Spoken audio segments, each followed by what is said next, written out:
Ini sekelumit kesaksian dari ajudan Letjen Ahmad Yani dan orang yang memandikan jenazah para jenderal. Usai para korban penculikan dan pembunuhan komplotan G30 SPKI itu diangkat dari dasar sumur maut di Lubang Buaya. Ajudan Letjen Ahmad Yani yang dimaksud adalah Mayor Subardi. Ia ikut langsung mencari sumur maut bersama pasukan RPKAD. Dia juga ikut melihat langsung kondisi jenazah para jenderal korban pembantaian komplotan G30 SPKI setelah diangkat dari dasar sumur maut Lubang Buaya. Sementara orang yang memandikan jenazah para jenderal ini bernama Mang Oon. Dikutip dari buku, Kunang-Kunang Kebenaran di Langit Malam, dalam hal kondisi para jenazah. Mayor Subardi punya catatan sendiri. Mayor Subardi, ajudan Letjen Ahmad Yani itu mengatakan, seluruh mayat para jenderal dan satu perwira pertama TNI AD yang jadi korban pembantaian komplotan G30 SPKI itu sudah rusak berat. Di antara mereka tak ada yang lebih segar atau lebih membusuk dari yang lainnya.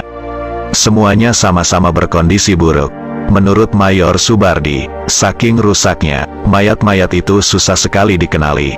Orang sulit membedakan mana Pierre Tendean, mana Jenderal Sutoyo Siswomiharjo, bila keduanya lalu dapat dikenali. Ini karena di lokasi ada Ali Said, staf atau anak buah Jenderal Sutoyo.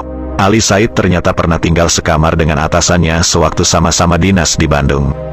Ali Said tahu Jenderal Sutoyo atasannya itu punya cacat di kaki. Melalui kelainan inilah jenazah sang jenderal akhirnya bisa dibedakan dari jenazah Tendean.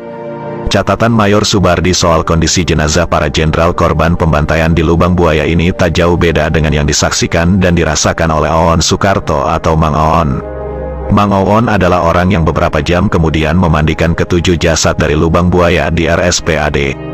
Seperti dikutip dari buku, Kunang-Kunang Kebenaran di Langit Malam, Mang Oon mengungkapkan bahwa untuk menunaikan tugas, ia dan ketiga pembantunya harus bekerja keras selama 5 jam, dari pukul 19.00 sampai pukul 24.00 dengan jeda makan malam beberapa menit pada pukul 21.00 untuk memandikan jenazah.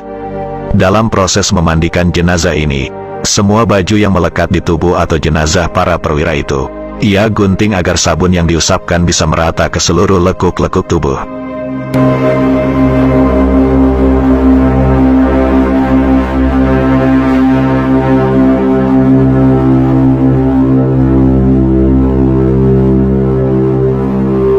Mang Oon bersaksi bahwa ia sama sekali tidak mengetahui siapa-siapa saja yang sedang ia mandikan. Ia hanya paham bahwa bau semua jenazah itu sangatlah busuk. Kondisi fisik dari para perwira korban penculikan dan pembantaian itu luar biasa mengenaskan. Setiap jasad seperti terbungkus oleh lumpur bercampur darah. Di sekujur tubuh mereka, menurut kesaksian Mang Oon terlihat jejak-jejak luka yang sangat berat. Ada bekas-bekas sayatan, ada bekas-bekas pukulan benda tajam. Ada pula bekas-bekas tembakan. Melihat semua ini, Mang Oon sempat berpikir bahwa ketujuh jenazah itu betul-betul sulit dikenali, bahkan oleh orang dekat mereka sekalipun. Proses pengangkatan jenazah para perwira korban penculikan dan pembantaian komplotan G30 SPKI itu sendiri dari sumur Lubang Buaya berhasil diselesaikan sekitar pukul 12.15 siang.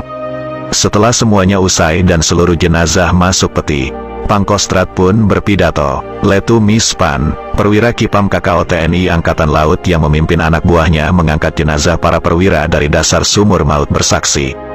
Usai melaksanakan tugas, dia berada di samping Pangkostrat Jenderal Soeharto karena ia diminta mendampingi.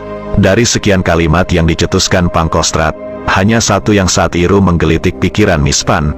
Itulah kalimat yang memuat kritikan Maijen Soeharto kepada Panglima Angkatan Udara Laksdia Omar Dhani.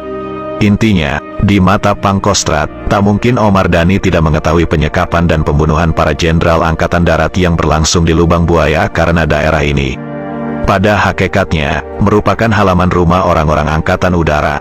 Pada ujung terakhir kesaksiannya, Mispan mengatakan, ia dan tim Kipam KKO TNI Angkatan Laut meninggalkan lokasi dan bertolak menuju markas Kostrat karena memang ada panggilan untuk bergerak ke sana. Pada pukul 14.00 siang, mereka riba di tempat tujuan. Di sini, mereka bertemu kembali dengan Kapten Sukendar perwira Intel Kostrat yang pertama kali datang ke Panglima KKO Jenderal Hartono meminta bantuan Kipam mengangkat jenazah para jenderal. Perwira Intel Kostrat itu terlihat kuyuh, lemah dan pucat pasi. Kapten Sukendar, perwira Intel Kostrad yang sudah kelaparan sejak pagi itu rupanya tak bisa memasukkan makanan sedikit pun ke dalam perutnya karena bau mayat terus-menerus mengganggu penciumannya.